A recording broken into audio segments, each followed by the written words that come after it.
दोस्तों अज तक कई बार मैं तुहाडे कन्नै भांति भांति के डुगर पकवान जिहड़े ओह सांझ कीते जियां घ्यूर बबरू मते सारे होर पकवान पर अज तक साड़ा जिहड़ा प्रमुख पकवान हा जिहदियां भाजियां जांदियां हा खास करियै पुराने जमाने दे विच ओह है चरोलियां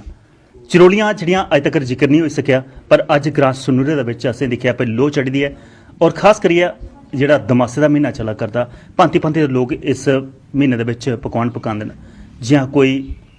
चिल्ले पका दा कोई अपने मालपूड़े पका करदा उसी बंडना कन्नै पूरा हफ्ता अपने आंढी गुआंढी बच्चें गी भी देइयै ते ओह् दान पुन्न भी होंदा। अज्ज इस ग्रां दे विच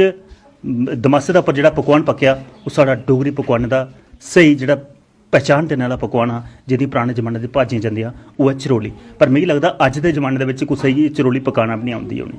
पर इस घरा दे विच असें दिक्खेआ नवीं पीढ़ी दी नूंह भी कन्नै बेहियै पका दी ते सस्स भी पका दी लगदा भाई चरोलियां आह्ला जेह्ड़ा ओह् जमाना भी मुड़ियै आऊग वापस। स्वाद भी डाडा तुहाड़े सामने में चक्खेआ मिगी लग्गा करदा मिगी खंदे दिक्खियै मन तुहाड़ा भी करा दा होना खाने गी ओह् जीबां दस्सा दियां तुहाड़ियां गिल्लियां होई दियां